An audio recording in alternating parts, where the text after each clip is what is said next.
Can we go back to the moment when you changed? Yeah, I got home and my ex-wife was in bed with another person, and That literally happened. that literally happened. And I walked out of the bedroom, went to my friend's house, and did a big line of speed, and immediately started taking a lot of copious amounts of drugs. And I lost like 50 pounds. I got thin, and for the very first time in my life, girls in general seemed to like me. You know, it was great because in high school I got picked on all the time. I didn't really have any friends, and the only friend I had was Homme, and really all he did was make sure the bullies didn't kick my ass, you know. And that's basically what he's been doing ever since, you know. I get to be Roots Electric and he protects me from the bullies. But I went through this bizarre divorce that was the most horrific thing I've ever gone through in my life, ever. And as an escape, I wrote some songs. My friend Josh showed up at my house because he was worried about me. He heard the songs. He took me to Hollywood in my mother's car. We recorded the record in 3 days, the first record, and here I am. And that's exactly how it happened. Right. I never did a single thing to be here. I mean, destiny is a very powerful thing, you know.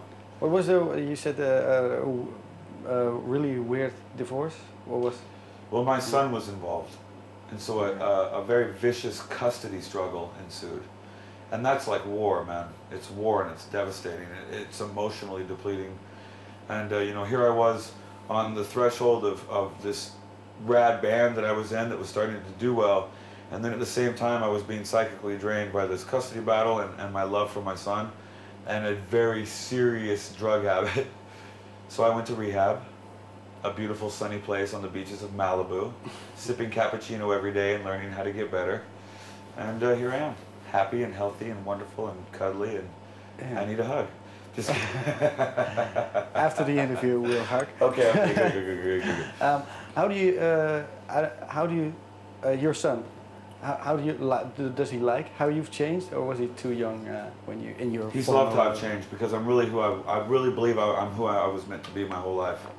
Everything I've ever experienced, from the bizarre political aspects of it to my college history, to whatever, all made it possible for me to do what I do now. And I'm very fortunate that I get to recognize that, you know. My son, he's a 7-year-old rock and roll prodigy. He's already played drums on one of our B-sides, a cover of Addicted to Love.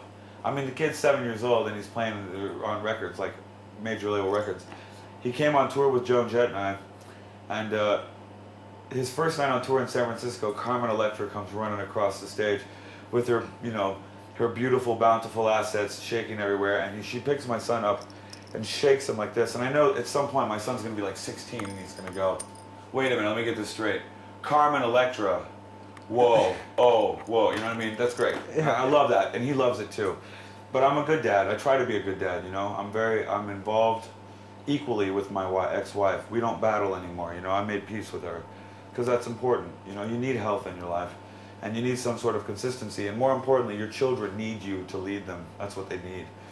It doesn't matter if you're an outlaw rock and roller, a dirty biker, or a politician, or a fucking sleazebag, you know. Parents are supposed to take care of their kids and raise them, you know.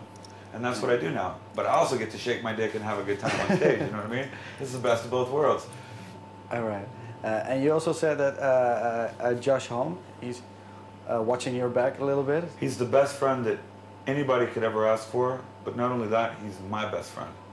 And but he's not on tour now. Because he's recording and mixing the new Queen's record. All right.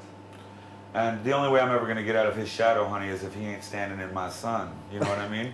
So there's a little bit of truth to that. But as soon as we're done recording the third record, which is what's going to happen when we get off this tour, he's my equal partner. You know, I write the music and he produces it and plays drums. And more than that, he leads our gang. You know, he's like our gang captain, you know.